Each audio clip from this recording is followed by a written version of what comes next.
Something terrifying is unfolding under America's housing market. This isn't just another dip. This isn't a short slowdown. The 2026 housing crash is already happening, and it's hitting way harder than most people were told it would.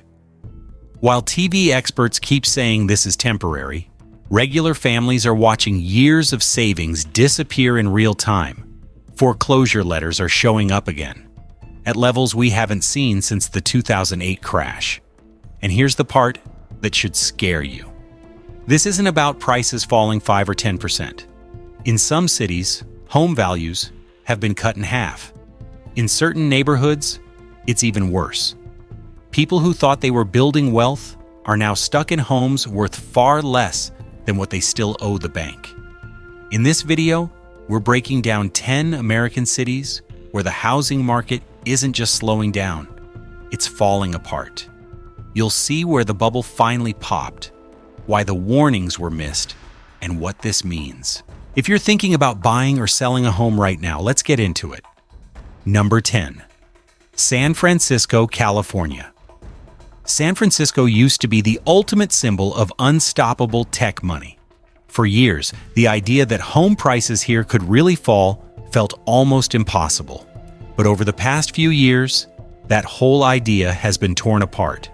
From a peak median price near $1.6 million, home values in many parts have dropped to under $900,000. In some areas, that's a drop of more than 50%. Even after that huge drop, San Francisco is still one of the most expensive places in the country. But what's changed is the direction and how people think about it. The whole mindset of buyers and sellers has totally shifted. A big move toward remote and hybrid work has left a lot of downtown office buildings mostly empty. Some companies made their spaces smaller, others moved away completely. Commercial vacancies went up, and the neighborhoods around them felt the effects as restaurants, shops, and services that depended on office workers started thinning out or closing down. Buyers who once paid extra to live close to major tech companies are rethinking if that's worth it. When teams are spread out and coming to the office is optional, being close doesn't matter as much. People who stretched their money to buy at the peak are now dealing with different problems.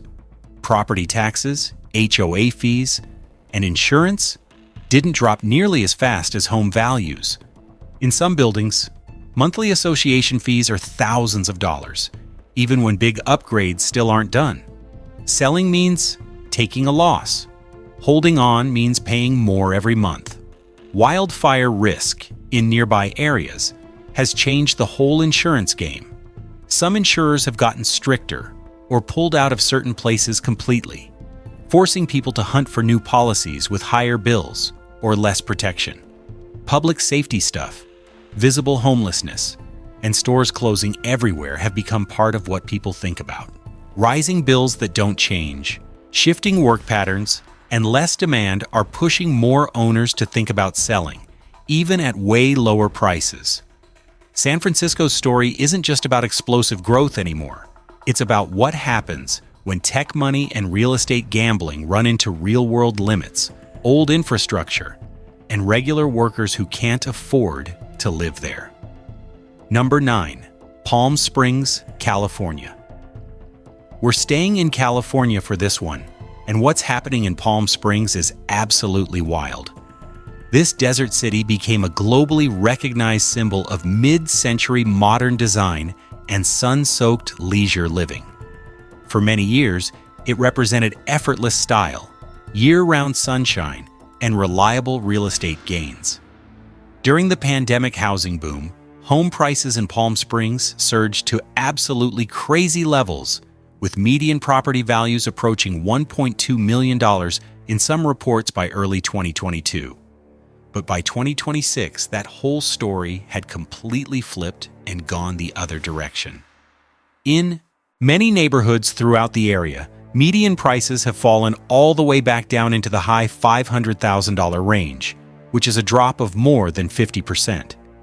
In areas dominated by short-term vacation rentals, the losses have been even deeper and worse, wiping out years of gains and built-up money almost overnight. During the absolute height of the boom, Eager buyers from Los Angeles and other expensive markets throughout Southern California rushed into Palm Springs. Older ranch-style homes and charming mid-century houses were aggressively grabbed up, completely renovated with designer finishes, and quickly turned into high-end vacation rental properties with carefully decorated interiors and premium nightly rates. For a short time, the whole strategy seemed to work brilliantly. Booking calendars stayed full. Social media hyped up the glamorous Palm Springs lifestyle, and the city felt completely unstoppable as a real estate investment spot.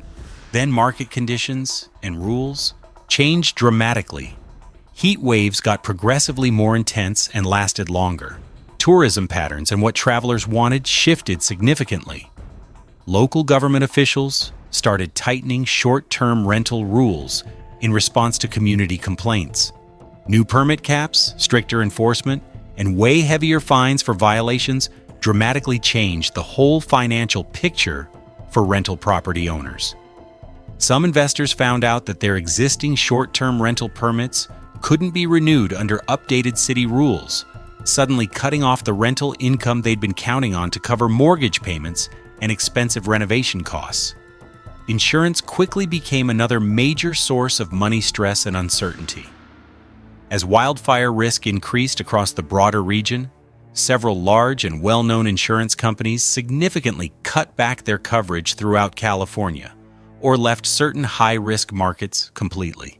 Many homeowners were left scrambling desperately for replacement coverage, often facing way higher yearly bills, way fewer options, much bigger deductibles, and a lot more things they won't cover.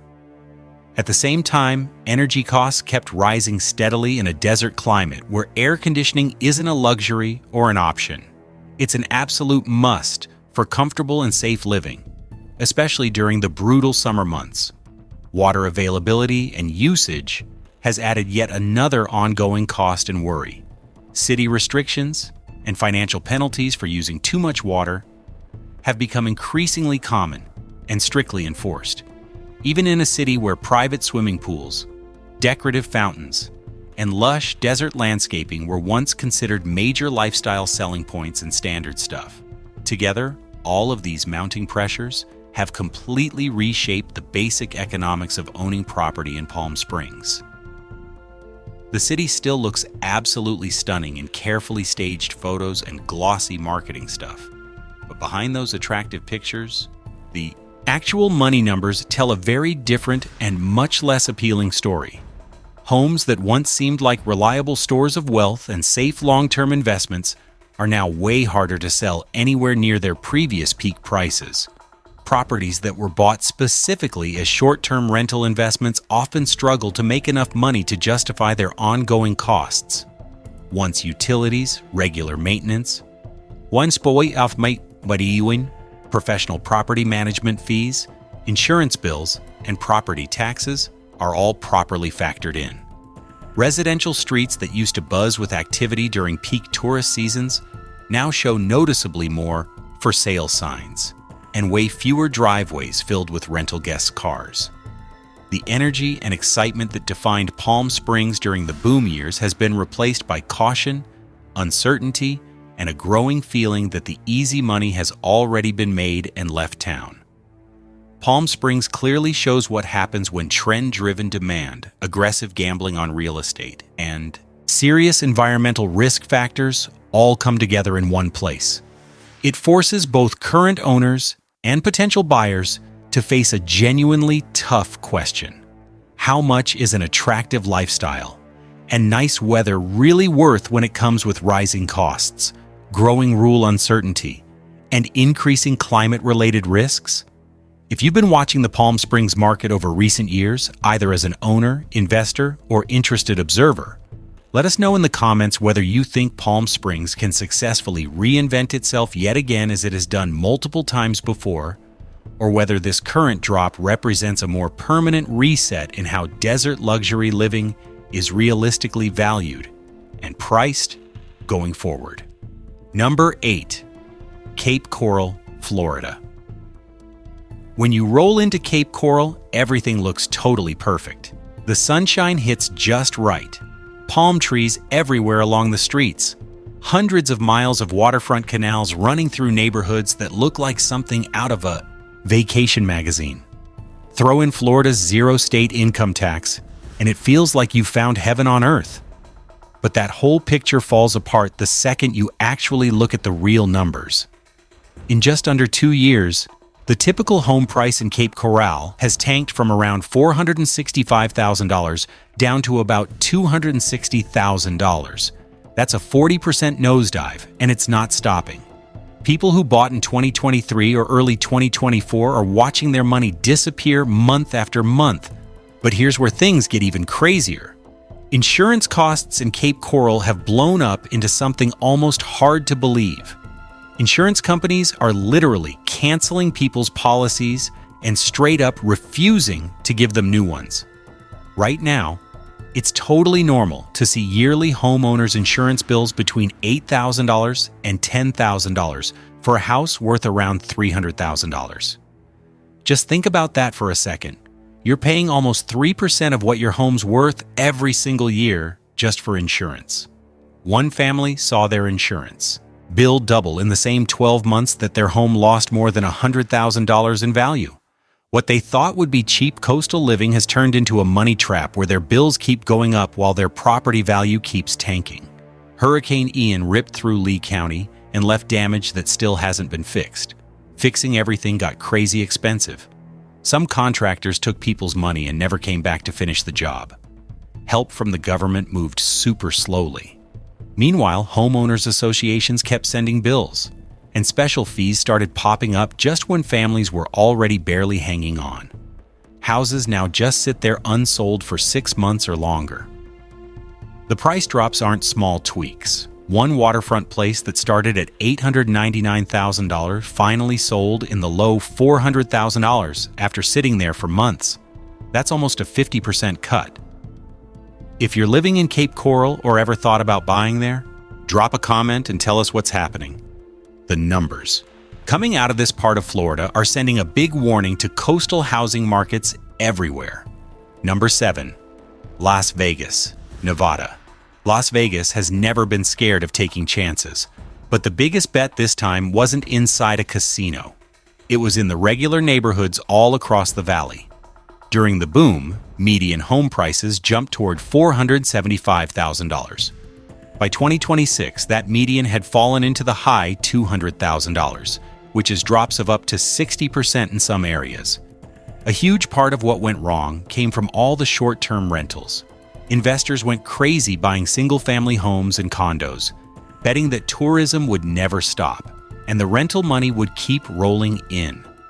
But when travel changed and too many people were doing the same thing, those properties started losing money.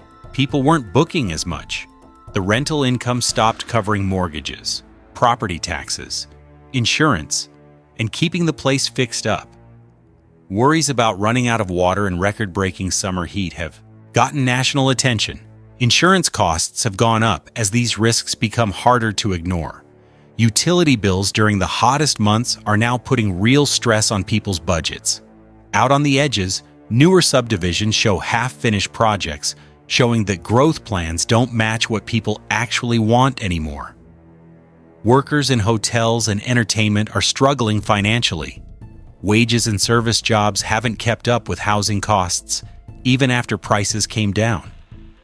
Some people who bought late in the game are now underwater, owing more on their mortgages than their homes would sell for today. If you've thought about buying or investing in Las Vegas, it's worth asking if the possible upside really balances out all these growing risks. Number 6. Naples, Florida. For many years, Naples has represented a very specific dream of Florida luxury living. Perfectly kept neighborhoods, exclusive gated golf communities, and elegant waterfront homes made it a huge magnet for wealthy retirees and second home buyers from all over the country.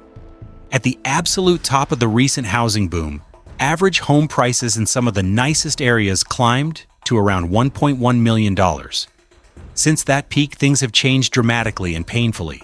Property values have dropped hard, with a lot of homes now selling for roughly half of what they once went for at their peak. In some high-end condo buildings, the price drops have been even worse, completely challenging the long-held belief that prime coastal real estate only goes one direction, up. Bad tropical storms and hurricanes played a huge and undeniable role in exposing just how shaky that comfortable idea really was. Hurricane Ian, along with several other big weather events, caused widespread damage across the area and sent rebuilding costs through the roof. At the same time, flood risk and wind damage worries moved fast from abstract ideas to real daily things that homeowners had to deal with. Since 2023, insurance bills throughout Collier County have climbed sharply and relentlessly, in some cases tripling over just a few yearly renewals. Insurance policies that used to cost a few $1,000s a year now often hit well into 5 figures, putting serious and ongoing pressure on retirement budgets and carefully planned investment strategies. As private insurance companies pulled back from the Florida market or got way stricter, demand surged for Citizens Property Insurance, the state-backed insurer of last resort. Some people faced frustrating delays, stricter coverage rules, or way more limited options.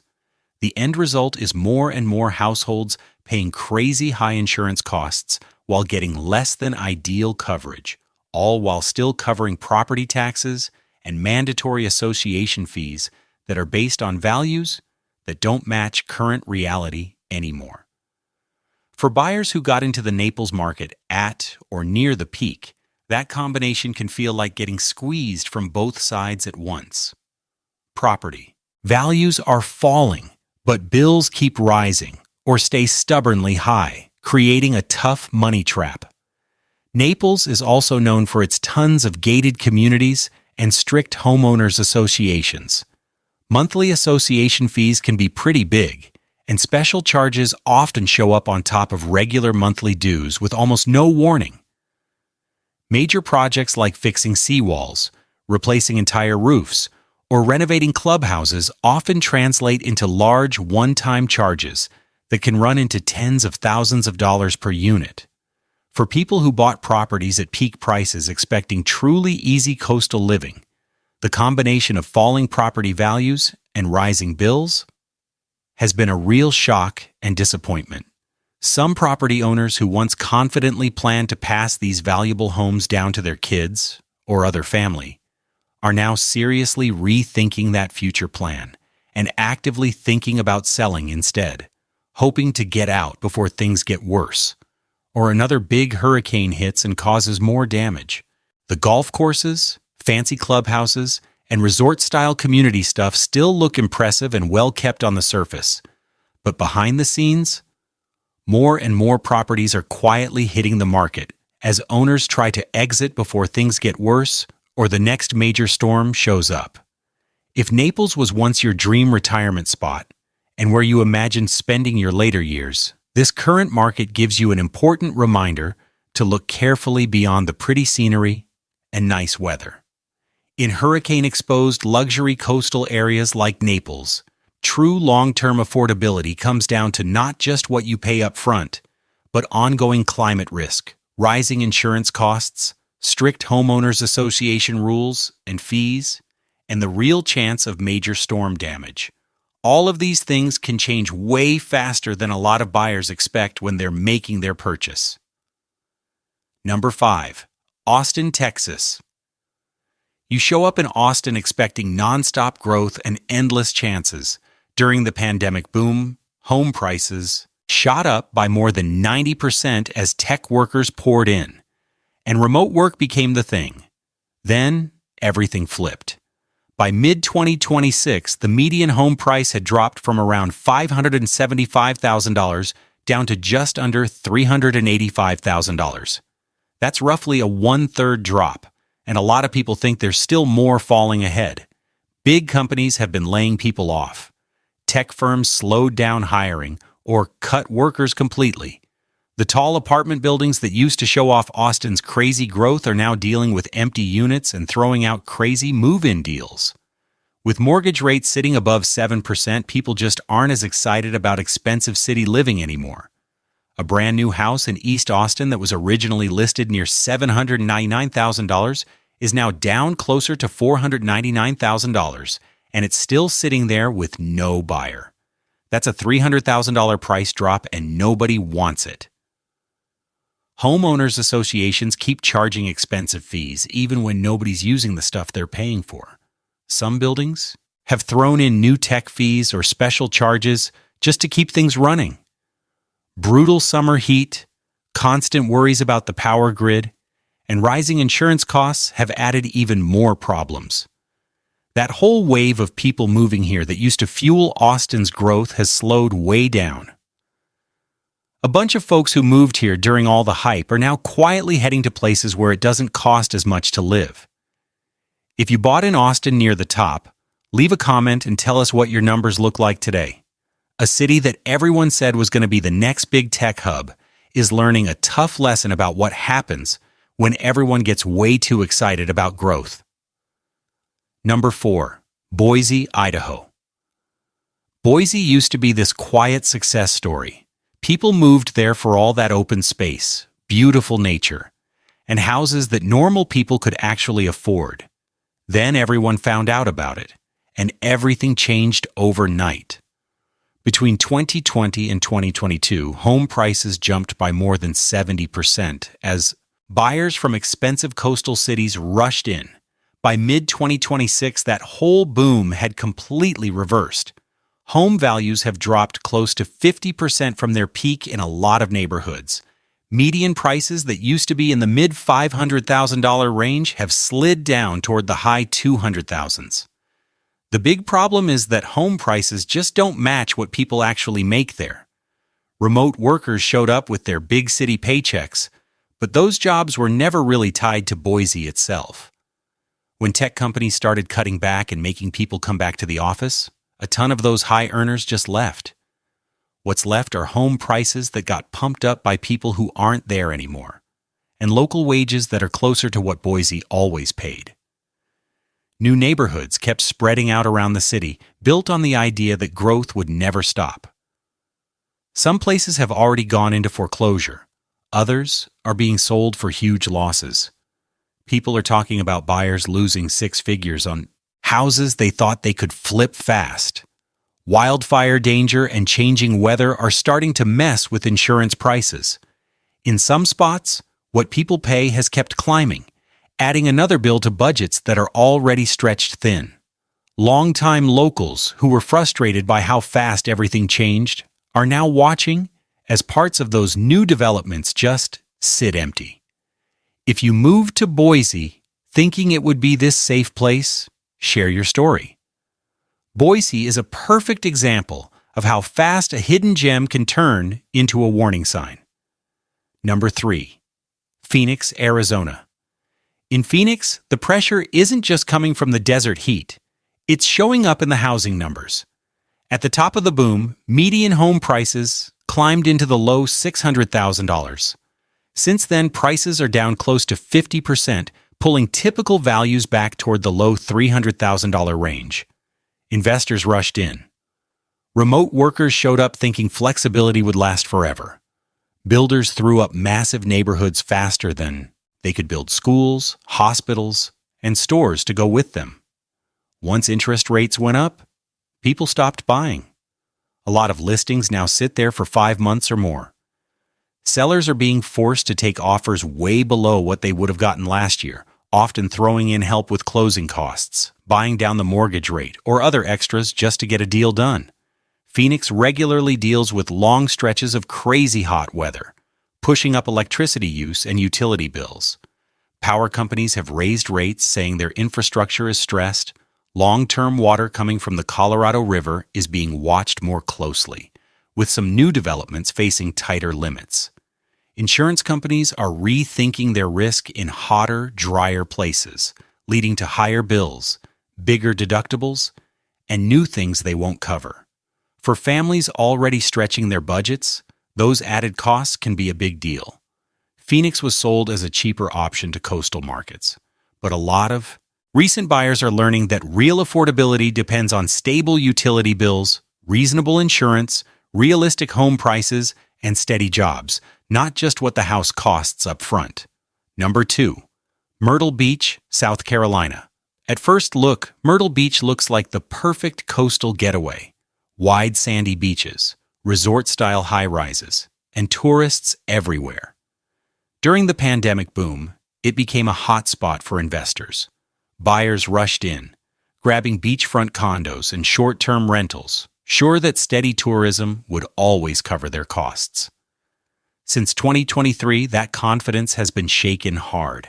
In many parts, home values have fallen by more than 45%. For a lot of owners, that drop wiped out way more money than they expected. Too many investors tried the same short-term rental thing at the same time. Too many identical properties hit the market at once, and expenses kept climbing. In some condo buildings, homeowners association fees are now hundreds of dollars every month. What used to look like easy cash flow is now barely breaking even, if that. Insurance has added another layer of stress. Growing worries over hurricanes and flooding have pushed bills higher. In some cases, insurance companies have cut coverage or dropped policies after pretty small events. For retirees on fixed incomes or investors on tight margins, a sudden jump in insurance can quickly turn a property from something valuable into a money pit. Despite all this, new developments keep moving forward, adding even more units when existing ones are already struggling to stay filled.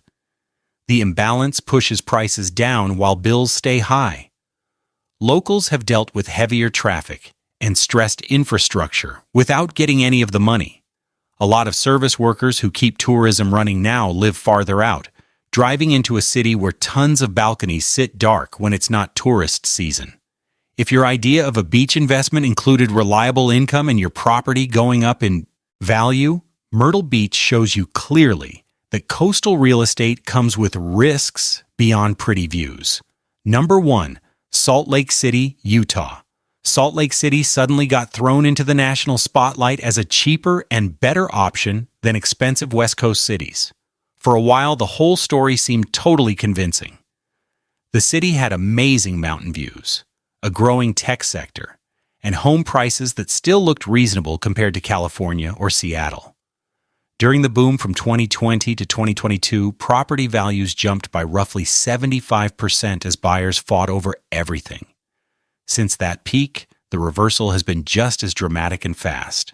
Prices are now down more than 40% from their highest point, pulling median home values from around $620,000 back down into the mid-$300,000 range in a lot of neighborhoods. Recent buyers are being forced to completely rethink their money situation and long-term plans. At the height of the surge, remote workers and newcomers coming from higher-cost states competed like crazy for available houses, often throwing in offers way above the asking price for pretty average homes that would have seemed overpriced just a year or two before. Home builders jumped on what looked like demand, rolling out new developments in suburban areas and foothill communities, confident that strong buyer interest would keep going forever. But once interest rates climbed back up and tech companies cooled off on hiring, the whole vibe shifted. Homes that used to spark crazy bidding wars over a single weekend now sit on the market for weeks or even months without getting decent offers. Real estate listings are using phrases like motivated seller and open to reasonable offers, showing they're willing to negotiate in ways that would have seemed totally crazy just a year or two ago. The power has shifted to buyers, and sellers are struggling to deal with the new reality. The rental market has gotten way softer too, especially downtown and near university areas. Property managers are now throwing out big deals like free rent periods, gift cards, way lower security deposits, and other money perks just to fill empty units.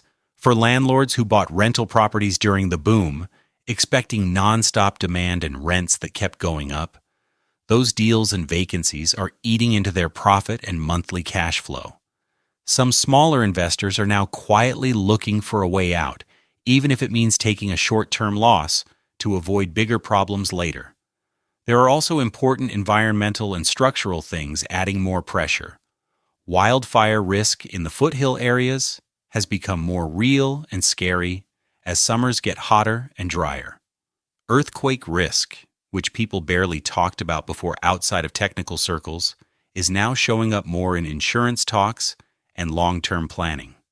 On top of that, homeowners associations in a lot of newer neighborhoods have gotten stricter, adding new fees and creating problems over things like street parking, how your yard looks, and rental rules. Salt Lake City's fast change from an overlooked cheap market to an overheated gambling zone to a sharp drop has been genuinely eye-opening for residents, investors, and local planners.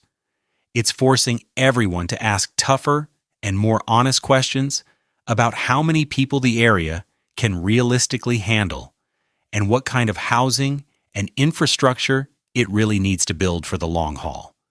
If you live in the Salt Lake City area or have seriously thought about moving there lately, share in the comments how recent housing market stuff has changed your thinking and planning. Do you see this moment as a rare chance to buy, or as a clear warning to stay away until things settle down? And with that, our journey comes to an end.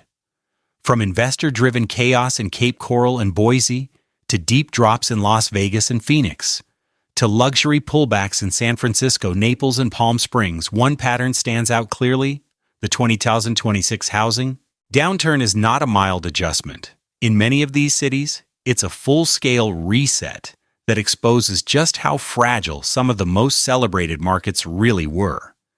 If you're thinking about buying in any of these areas, counting on old price charts or sales pitches isn't enough anymore. You have to look deeper at insurance costs, long-term climate risk, job stability, local policy changes, and whether the people who keep a city running can still afford to live there. If this deep dive helped you see beyond the headlines, take a moment to like this video, share it with someone considering a major move, and subscribe so you don't miss our next investigation. Let us know in the comments which city surprised you most and which market you'd like us to look at next. Thank you for watching, and we'll see you in the next video.